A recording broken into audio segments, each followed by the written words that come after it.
নেতৃত্বে আজকে সেই বাচ্চাটিকে 24 ঘন্টার মধ্যে উদ্ধার করা হয়েছে।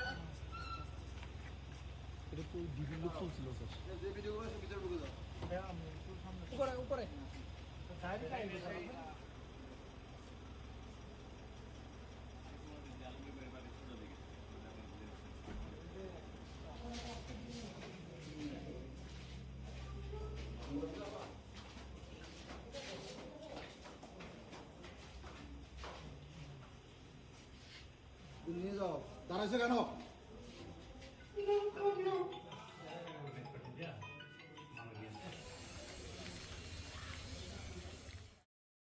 আমরা দ্রুত এই বিষয়টা নিয়ে একটু আমরা পুলিশ বিশেষ করে একেবারে রাত দিন পরিশ্রম করার কারণে এবং দ্রুত তাকে শনাক্ত করার কারণে এই ঘটনা থেকে আমরা কিন্তু এই যে বড় ধরনের একটা পরিস্থিতি সংগঠন থেকে আমরা কিন্তু রেহাই পেয়েছি এবং বাচ্চাটাকে জীবিত এবং সুস্থ অবস্থায় উদ্ধার করেছি। যদি বলেন বাচ্চারা আসলে কিভাবে তারা অপরাধটা করে, আসলে কৌশলটা কিভাবে সাজাচ্ছিল, কিভাবে নিয়ে গেছে? বাচ্চা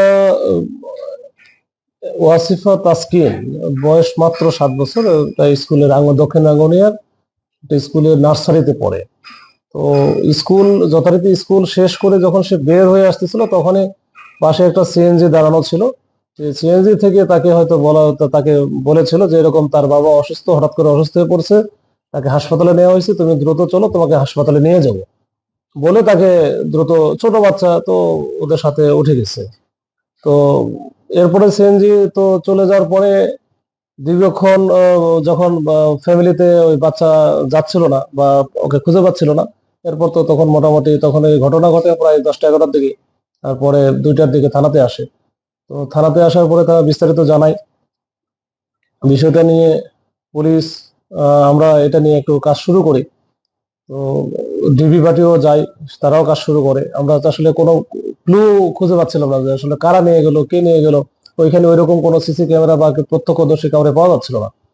তো খুঁজতে খুঁজতে আমরা কিন্তু, এটা যেহেতু ছোট বাচ্চার বিষয়, এই জন্য আমরা অত্যধিক গুরুত্ব দিয়ে যে এরকম একটা বাচ্চা যদি কোনো অঘটন ঘটানোর আগেই আমরা যদি একেবারে জীবিত এবং সুস্থ অবস্থায় উদ্ধার করতে পারি, সেটা আমাদের জন্য বড় বিষয় ছিল ওই সময়। ওই চেষ্টা থেকে কিন্তু আমরা কাজ করেছি।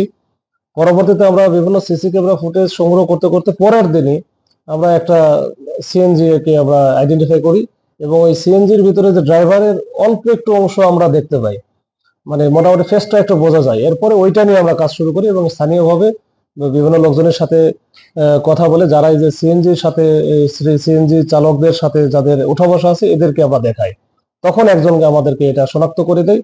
তো ওইটার সূত্র ধরে কিন্তু আমরা তাকে প্রথমে ওই সিএনজি চালক তাকে আমরা ধরি। এই সিএনজি চালককে ধরার পরে সিএনজি চালক তখন সিএনজি চালকের সাথে কথা জিজ্ঞাসাবাদের এক পর্যায়ে সে বলে যে এটা মূল যে পরিকল্পনাকারী, যে মূল যে অপহরণকারী, সেটা হচ্ছে ফাইসাল। এই ফাইসাল হচ্ছে এই যে যে ভিকটিম তাসকিন, এই তাসকিনের বাবা আছে, বাবা দেলোয়ার, দেলোয়ারের আপন মামাতো ভাই, এবং তারা 4জন মিলে এই কাজটা করে। এবং তারা নিয়ে যে কোথায় রেখে আসছে, এটা তো সরবভাটা এলাকা, তারা দক্ষিণ আঙ্গনে দেখবেন যে ওইখানে কিন্তু পাহাড় পর্বত এলাকা, পাহাড়ি এলাকা, একটু দুর্বোধ্য এলাকা। তারপরেও এটা প্রথমেই হয়তো তারা একটু দূরে লুকিয়ে রাখে। এখন এই যে মূল যে পরিকল্পনাকারী ফাইসাল, ফাইসাল একসময় বিদেশে ছিল। তাদের সাথে এই যে ভিকটিমের বাবার বা এই পরিবারের সাথে তাদের ঝামেলা থাকতে পারে। তাদের ইনিশিয়ালি পরিকল্পনা ছিল যে সে কিছু মুক্তিপণ বা বড় অঙ্কের টাকা পয়সা নিবে, এবং সে এটা করে কিন্তু সে বাড়িতে লুকিয়ে রাখে। তার ফ্যামিলি মানে তার ওয়াইফ ছিল, কিন্তু ওয়াইফকে শ্বশুর বাড়িতে রেখে আসে। ওয়াইফ জানেও না বিষয়গুলো। তখন সে ওই বাড়িতে একাকি রাখে ওই বাচ্চাটাকে রেখে। সে কিন্তু এই যে তার যে যেহেতু নিকটাত্মীয়, যে একজন ছোট বাচ্চা নিখোঁজ হয়েছে, এই পরিবারের সাথে কিন্তু সে খোঁজাখুঁজি করছে। এই খোঁজাখুঁজি বিভিন্ন জায়গায় গেছে। ইভেন ওই মাজারে যে দোয়া করে বা ওই যে উদ্ধারের জন্য যে মাজারে যে ওই চিহ্নি দেওয়া বা এইরকম কার্যক্রমে কিন্তু সে অংশগ্রহণ করছে। মানে সকল কার্যক্রম, কেউ যেন তাকে বিন্দু মাত্র যেন সন্দেহ না করে। এবং আমরাও কিন্তু প্রথম দিকে করে নাই, কিন্তু পরবর্তীতে যখন পাওয়া গেল যে ওই সিএনজির ড্রাইভারের মাধ্যমে, তখন তারপরে তার কাছ থেকে আমরা কিন্তু ডিটেলসটা পাইলাম। তার ইনিশিয়ালি পরিকল্পনা ছিল আসলে মুক্তিপণ আদায়। পরবর্তীতে যখন পুলিশ বেশি অ্যাক্টিভ হয়েছে তখন সে এটার চাইতে সাহস পায় নাই। তখন যে চিন্তা করছে যে এটা যদি আমি চাই তাহলে আমি ধরা পড়ে যাব। তখন কিন্তু এখান থেকে সে একটু অন্যদিকে মানে বিশেষ করে তার প্ল্যানটা চেঞ্জ করে ফেলছে। ওই বাচ্চাকে রাখছে যে সে একটু সময় নিচ্ছে যে দেখি এরপরে কি করা যায়। তো আমরা ধারণা করছিলাম যে তার সাথে কথা বলে যেটা মনে হয়েছিল যে সে একটু ইনস্টেবলও, আনস্টেবল আর কি। তো এইটার কারণে আমার মনে হয়েছিল যে যে এই বিষয়টাকে ধামাচাপা দেওয়ার জন্য, বা যেহেতু তাদের একেবারে নিকটাত্মীয়, তারা যেন বুঝতে না পারে, এটার জন্য একটা বড় ধরনের একটা ঘটনার একটা সম্ভাবনা ছিল। কিন্তু আমরা দ্রুত এই বিষয়টা নিয়ে একটু আমরা পুলিশ বিশেষ করে একেবারে রাত দিন পরিশ্রম করার কারণে এবং দ্রুত তাকে শনাক্ত করার কারণে এই ঘটনা থেকে আমরা কিন্তু এই যে বড় ধরনের একটা পরিস্থিতি সংগঠন থেকে আমরা কিন্তু রেহাই পেয়েছি এবং বাচ্চাটাকে জীবিত এবং সুস্থ অবস্থায় উদ্ধার করেছি। এটাই আমাদের হচ্ছে, আমি মনে করি এটা আমাদের বড় পাওয়া।